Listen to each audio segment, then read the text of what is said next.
Hello, Space Cadets! Welcome to another episode of Galactic Review. I've noticed that my supply of missiles is running low, so I've come back to the PlayStation sector to buy some weapons from one of the plethora of vehicular combat games in the sector.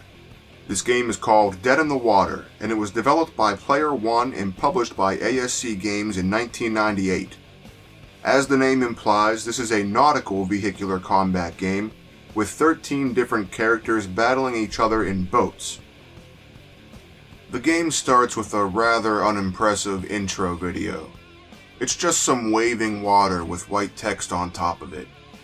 It's pretty boring and it looks kind of like something you'd see in a tourism advertisement. After that, it just runs low quality gameplay footage for a little bit. This is a really lazy intro and it doesn't make a good impression on me. The main menu isn't very impressive either. The actual menu itself is just a small little box with tiny text.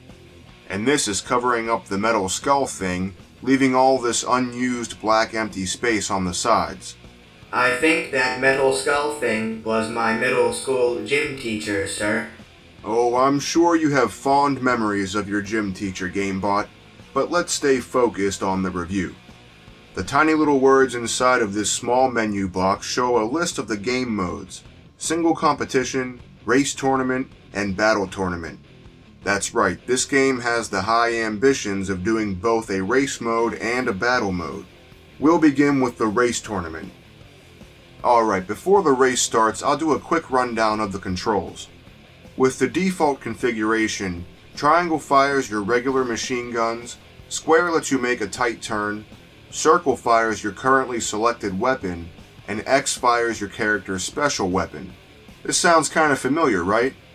You can use a turbo with the L1 button, get a rear view with the L2 button, and cycle through your weapons with R1 and R2. Basically, everything you could do in Twisted Metal you can do here, except the buttons are switched around in a stupid arrangement. Now that we've gone over the basic controls, let's talk about the racing. As soon as you start playing this game, you'll notice how floaty the control feels, and that kinda makes sense since you're in a boat floating on the water. But the way these boats control can be unpredictable, and it makes it difficult to keep the boat going in the direction you want it to.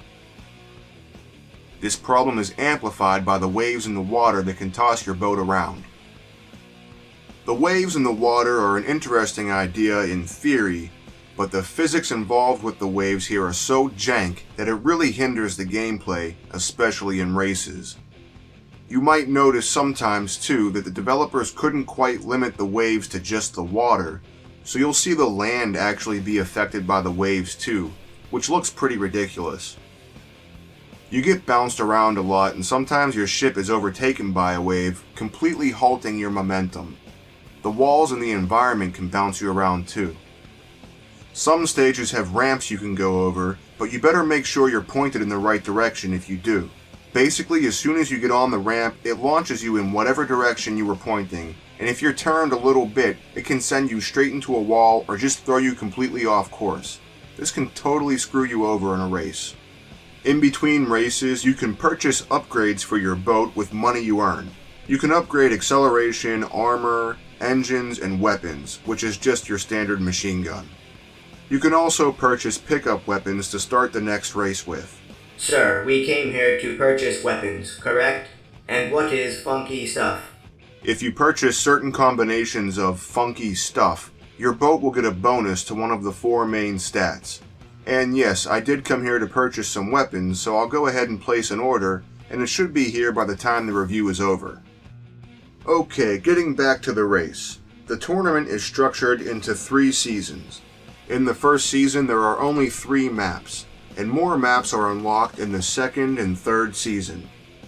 You have to play through all the stages during every season though, so this means you'll be playing the first 3 stages 3 times each, and the second set of stages 2 times each. This makes the tournament needlessly long and drawn out, and honestly I couldn't be bothered to finish the entire tournament because it's just such a tedious slog, devoid of any fun. So now I guess it's time to talk about the battle mode. I forgot to mention the story in the race mode because it's so bland and forgettable, but it's the exact same story you get in the battle tournament. You and 12 other people that also happen to have boats loaded up with machine guns and missile launchers have been invited by a mysterious organization in the Bermuda Triangle to compete in a tournament of destruction. We might as well take a look at some of the characters now too, most of which are parodies of other characters or over-the-top stereotypes. We got Dr. Graves, who looks like a zombie Slash, Sergeant Steele, the cliché military dude, Didgeridoo Dave, a Crocodile Dundee parody, Barry and Brad Buffed, who remind me of Hans and Franz from SNL, the Crotchet family, which may be a parody of the Clampett family, Captain Flintlock, the stereotypical pirate character which is required for all games with boats, Marvin Medler, who looks like Dexter, Number 7 looks a little bit like Neo, but this game came out a month before The Matrix, and then there's Ebony Justice. Now here's a completely original character, definitely not a stereotype or copy of any other character. What do you mean, sir? He is obviously a stereotype of a protagonist from a blaxploitation film. He even has a sweet Cadillac. Oh, you're right, GameBot. He's actually a massively cliché stereotype. And he's basically a direct copy of Thumper from Twisted Metal 2. Next up we got generic super spy, Agent X, then Officer J.B. Nightstick, who looks like he belongs in Super Troopers, Candy, Brandy, and Mandy, the obvious Baywatch spoof characters, and lastly, Vicky Vane, the cliché goth girl, who looks like a Roll 63 Edward Scissorhands. Jeez, I can't believe I just went through all of the stupid characters in this game.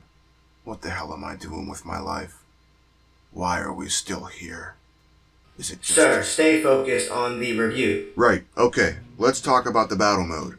All of the same basic rules apply in the battle mode, and it follows the same tournament structure. The battles themselves are a lot easier to win than the races, but they're not a whole lot more fun. Part of the problem is the fact that the stages were basically designed for the race aspect of the game, and they don't work as well for the battle segment. Because these maps need to function as racetracks, a lot of their design is narrow, linear, and sectioned off. You spend a lot of time just trying to get close enough to an enemy to attack. When you do get close, it can be a real pain to try and aim at them, due to the floaty controls and the fact that you don't turn if you're not moving forward or backward. For a game that's trying to copy Twisted Metal, this is one important thing they forgot to copy, and it would be a lot more plausible for a boat to be able to turn without moving than a car, so it makes no sense why they didn't do this. If you're out of weapons or your health is low, and you need to get away from the enemy, it can be difficult to find an escape route due to the aforementioned linearity of the courses. But once you're far away from the other boats, it can take a while for you to find each other again. This provides an opportunity in some stages to go around and collect as much cash as possible. With all this cash, you can easily purchase the upgrades in between the matches. You can max out all of your upgrades well before the end of the tournament, leaving you with a bunch of excess cash and not much else to spend it on. Having all these upgrades made the battle tournament a lot easier to beat. The last stage takes us to the Bermuda Triangle, and the boss is some aliens. The whole tournament is some kind of alien thing or something. I'm not really sure, I just know there's a big UFO here.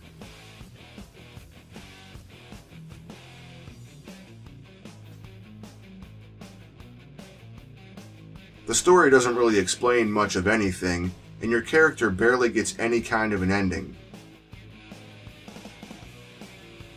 All you get is some lame text, just like the beginning of the story. It's pretty disappointing, but I guess I shouldn't have expected anything more considering how lazy they were with the game's intro. I'm so tired of talking about this shitty game. Maybe I could end the review right now. Sir, you still have to talk about the graphics and music. Oh, gee, you're right, GameBot. Thanks so much for reminding me. Okay, so the graphics look okay. They're not great, they're not terrible, they're just okay. The music, on the other hand, is totally lame. It's bland, generic-sounding rock music, most of which is performed by a band called Endo. I have never heard of that band, sir. Yeah, and neither had I before this review. And you know why? It's because they're a crappy nu metal band whose debut album didn't come out until 2001, which is just beyond the peak of the genre's popularity. Now don't get me wrong, I like a lot of nu metal music, but Endo was a generic try-hard band, trying to sound just like Orgy or Korn and failing miserably. Kind of like the way Dead in the Water is desperately trying to be a single-track game and failing miserably. That was a very nice segue, sir. I know, GameBot, thank you. So it's pretty obvious that this game takes heavy inspiration from Twisted Metal. I mean, it's really just trying to be Twisted Metal with boats. But the developers got ambitious and decided to try and throw a racing mode in there, because I guess they also like single-tracks Jet Moto games. So they're trying to do a racing game with a vehicular combat game engine, and a vehicular combat game with stages that were designed for a racing game. Guess what that means? It means this game fails as both a racing game and a vehicular combat game. This game just isn't that fun, and it's kind of pathetic how hard it's trying to have an edgy and extreme aesthetic. The overall presentation of this game is really lame, and I just want to turn the game off. But sir, you did not mention the multiplayer modes yet. I know, GameBot. That's because I don't want to encourage anyone out there to make their friends or family play this lame-ass game with them. But maybe I should make you play the multiplayer with me, GameBot, so we can show the viewers what it's like. Actually, sir, I think the weapons shipment has just arrived. I better go to the shuttle bay and unload the missiles. Fine, GameBot. I guess you get to escape playing this crappy game. Go ahead and get to work and I'll wrap up the review.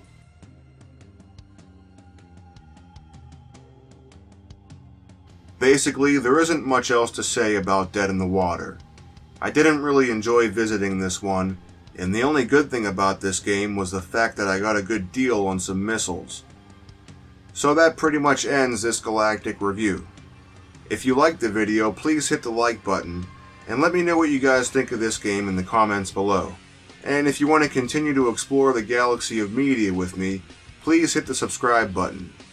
Until next time, this is Captain Shinobi, signing out.